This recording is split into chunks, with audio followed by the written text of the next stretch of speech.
Every day, the alarm goes off before the sun even rises. Millions of people get out of bed on autopilot. Quick shower, rushed coffee, long lines for public transport. They rush to punch the clock, face traffic, repetitive tasks, unreachable targets, all to receive, at the end of the month, a paycheck that barely covers the bills. These people aren't lost. They're not lazy or disorganized. They are hardworking professionals, mothers who sacrifice themselves, young people who study at night after working 8 hours behind a counter. They're doing everything they were told to do, everything society promised would lead to a good life, yet they're sinking. The cruelest part, they think it's their fault. With every sleepless night, every meal skipped, every doctor's appointment postponed, a voice whispers, "You're just not trying hard enough. You must have done something wrong." That's the trap, a system that trains us to work as if failure is a lack of effort, when in fact, failure might be the very outcome it was designed to produce. How many people do you know who did everything right? Went to school, got a job, saved money, and still have no time, no freedom, no financial peace? How many live a life ruled by chronic anxiety, quiet frustration, and a tiredness that never goes away? The truth is, the problem isn't you. The problem is the program you've been running. Since childhood, we're trained to follow an invisible script. Study hard, get good grades, land a stable job, work your way up. But no one tells you that this script was written almost a century ago for a world that no longer exists. Today, we re-following outdated rules in a game that is completely changed, and still hoping to win. Climb a ladder with discipline and determination. But no one told you it's leaning against the wrong wall.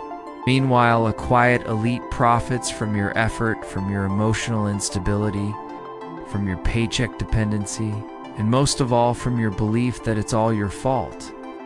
If this were just an isolated failure, it would be tragic, but it's not the exception, it's the rule.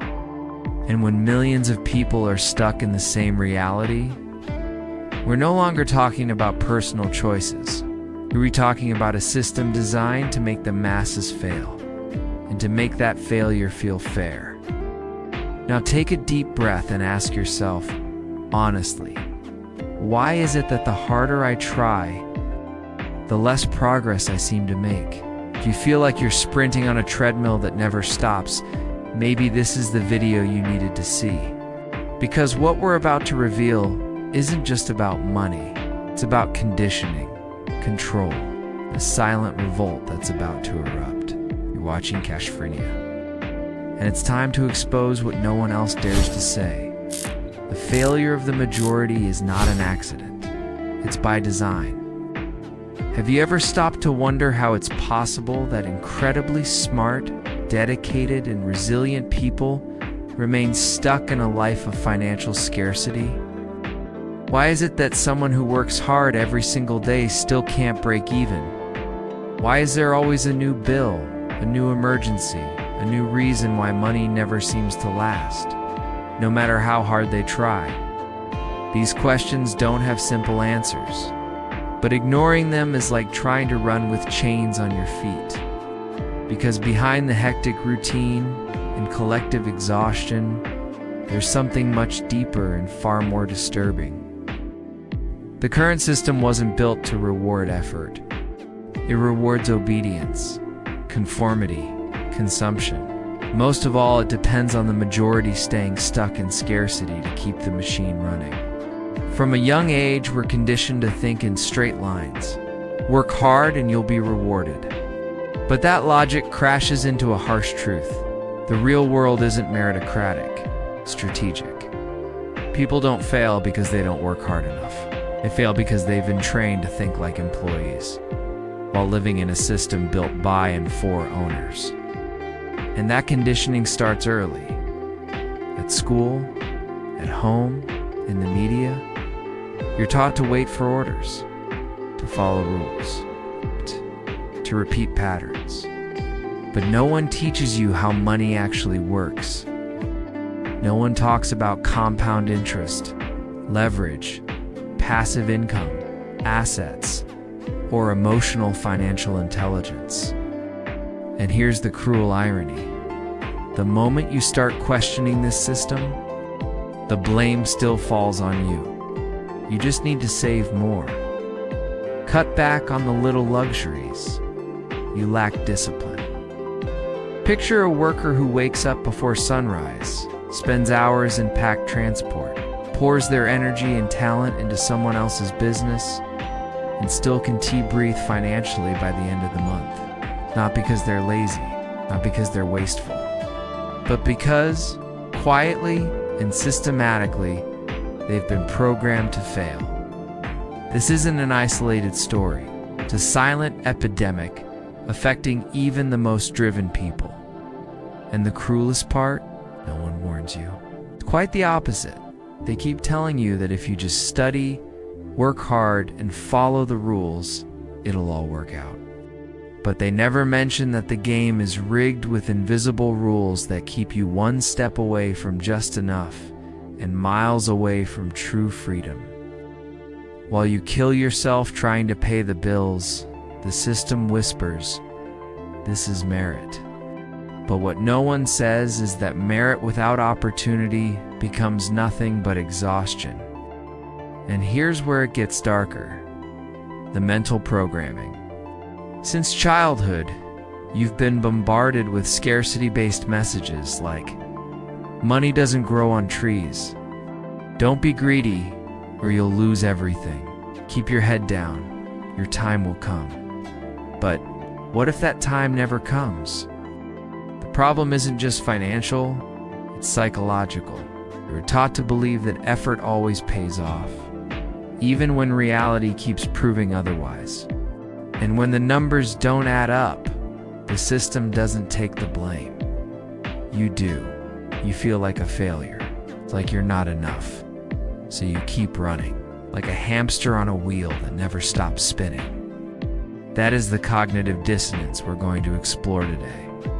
In this documentary, we're diving into the hidden side of money that no one wants to talk about.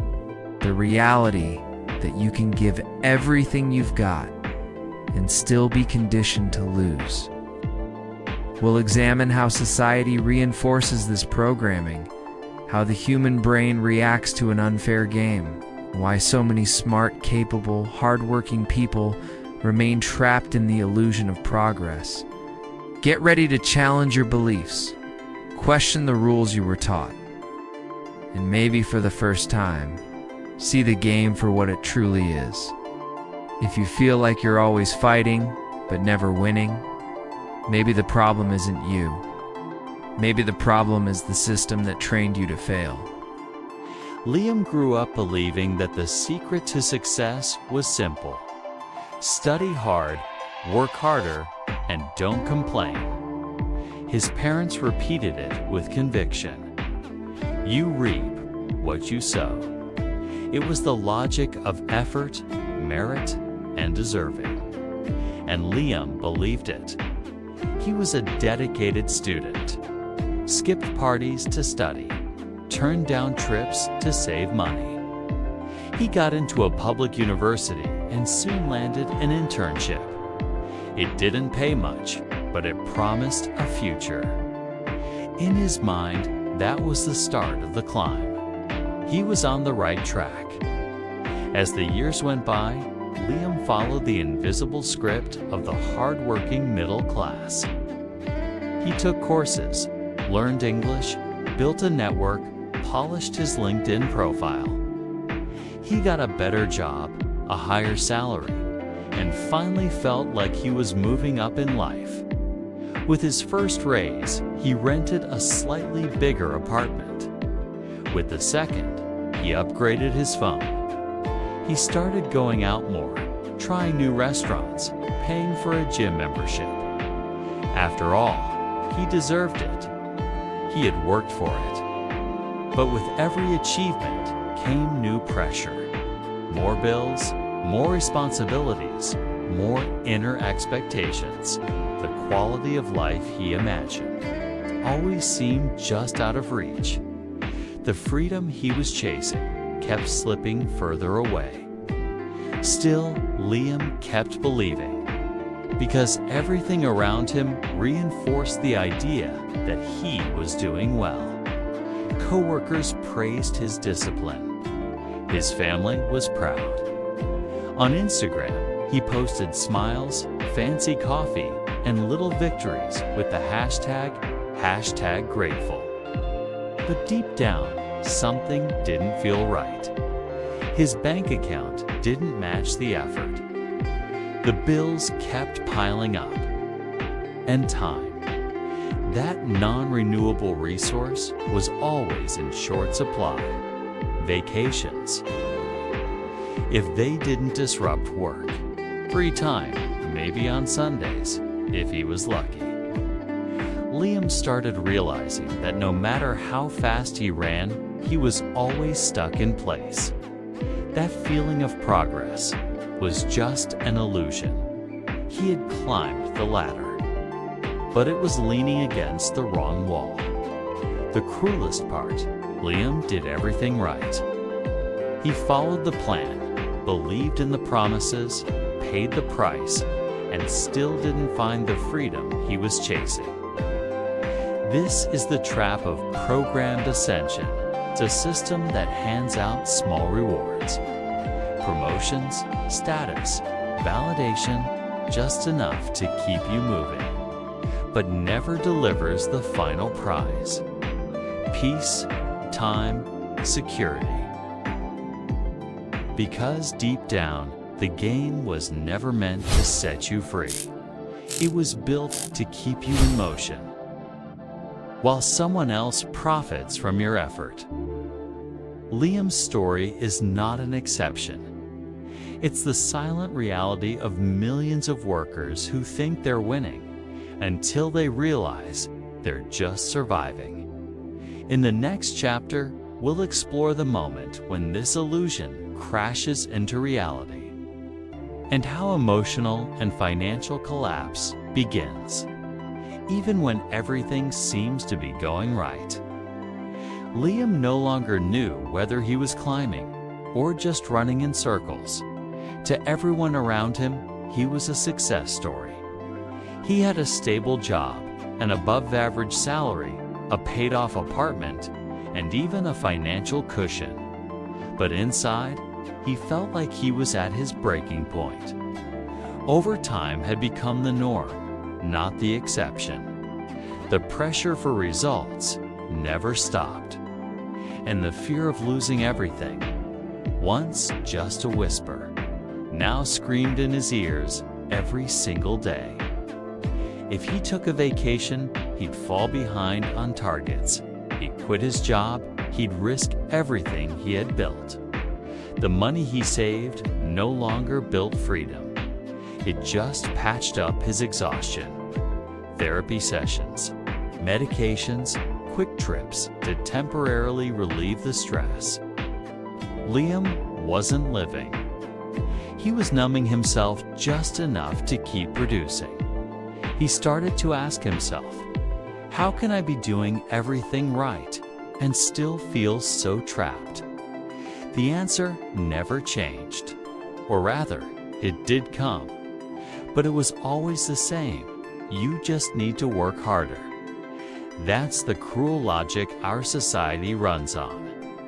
If you're not rich, it's because you didn't try hard enough. If you're burned out, it's because you didn't plan well. If you're not free, somewhere along the line, you messed up. But what if the mistake wasn't personal? What if the game was rigged from the start? Liam began noticing a pattern among his friends and coworkers. Everyone was running the same frantic race. Everyone felt inadequate. Everyone was desperately trying to maintain the image of success, even as their inner selves cried for help. It was as if society had created a model of ascension, where the fall happened silently, where you slowly lose yourself while pretending everything's fine. Little by little, the spark in Liam's eyes faded. Side projects were abandoned. Relationships grew shallow. His once vibrant creativity gave way to an apathy he couldn't explain. He didn't break all at once. He broke piece by piece. And that's the most dangerous kind of fall. Because when the collapse is slow, you don't realize it's happening. You think it's just a rough patch, something you'll eventually get through. But months turn into years. And when you finally wake up, you barely recognize yourself anymore. Liam would think, I did everything they told me to. I studied. I worked hard. I played by the rules. So why do I feel like I'm failing? The truth is, he never failed. He simply followed a path designed to maximize productivity, not to provide freedom, to keep the system spinning, not to fulfill human potential. Liam had become the perfect product, efficient, obedient, and exhausted. And just like him, millions lived the same illusion. They believed they failed as individuals, when in reality, they were programmed to fail collectively. That's the real fall. It's not losing everything at once. It's having everything and still feeling like you have nothing. And the cruelest part? Even at that point, many still blame themselves. They still believe it's their fault. But the real mistake was believing that effort alone would be enough in a system that profits from your exhaustion. The most twisted part of all this is that even in his exhaustion, Liam couldn't stop. Something inside him whispered, you have to keep going. You need to prove yourself. You need to earn it. This wasn't a rational voice. It was invisible programming built over the course of his entire life. Since childhood, Liam had learned that effort equaled worth. That rest was laziness. That complaining meant being ungrateful. He grew up hearing things like, money only comes through sweat. If you work hard enough, you'll get there someday. Life's not easy. Deal with it. Seemingly harmless phrases, but loaded with a deeper code. The belief that suffering is necessary. That the path to freedom must be painful. And that if you try to take a shortcut, like starting a business, investing, or changing paths, you're being irresponsible. This is the mental trap that holds back thousands of smart, hardworking, well-meaning people. They have internalized the idea that working hard is a virtue, even when that work leads nowhere. They're afraid to stop, to change, to take risks, because that would mean betraying everything they were taught, and no one wants to disappoint the people they love. That's the psychological error, confusing effort with worthiness. Liam believed that if he just pushed a little harder, everything would fall into place. But in reality, he was feeding his own cage. The more he gave, the more the system demanded.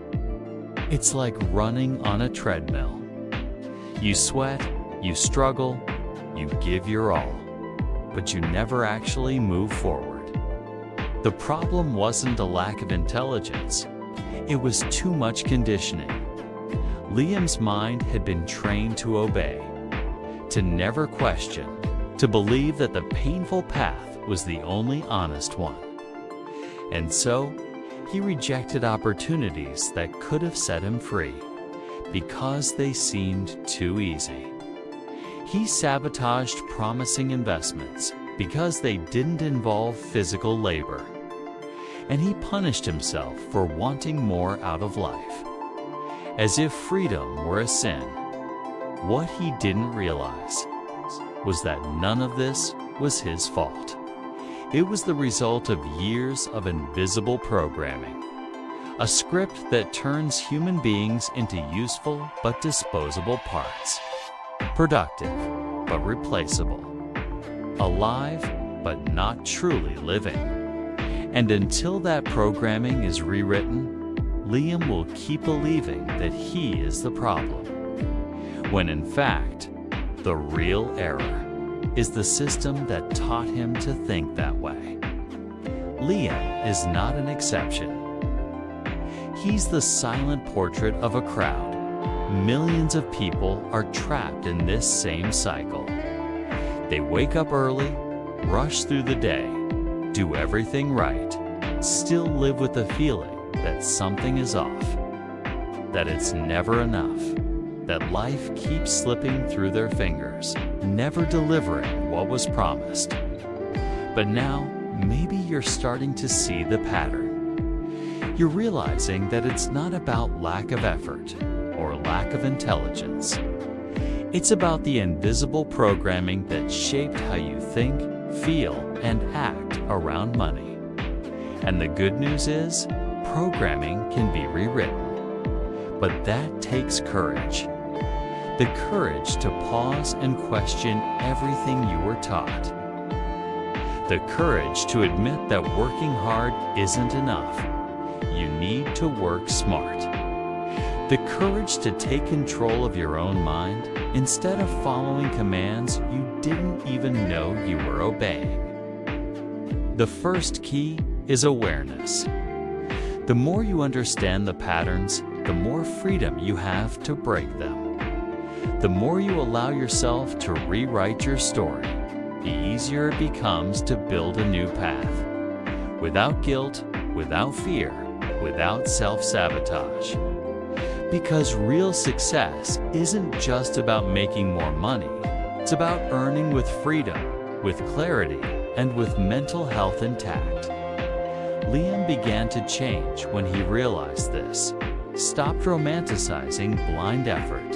He learned to say no without guilt. And he started investing his time and energy in things that meant something, not just tasks that filled up the clock. It wasn't easy, but it was liberating. And now, I'll leave you with this question. How many of the decisions in your life were truly made by you? And how many were programmed before you even had the chance to choose? Maybe today is the day your mind stops obeying and finally starts thinking. If this video sparked something in you, a doubt, a discomfort, a desire to change, I want to hear your voice. Leave a comment below and tell me, what's the biggest lie you ever believed about work, effort, or money? Maybe it's a phrase you've heard your whole life that still holds you back. Or maybe it's a moment when you felt like you were fighting alone while everything around you seemed to work against you. Your story matters, because by sharing it, you help others realize they're not alone. That this invisible system isn't fate. It's a structure that can be dismantled. If you're not yet subscribed to the channel, now's the time to join the Cashfrenia community. Here, we don't settle for ready-made truths. We question, we learn, and we grow together. Turn on the notification bell to get weekly content that goes beyond the obvious. Straight to the point, uncovering what's really behind money, work, and the emotions that control us. And remember, rewriting mental programming isn't easy. But with knowledge, courage, and support, financial freedom stops being a distant dream and becomes a real choice. So tell me, what step are you going to take today to start thinking differently? What habit, belief, or behavior are you willing to transform? The road is long, but you don't have to walk it alone. We're here to grow together. Thank you for watching. See you in the next video.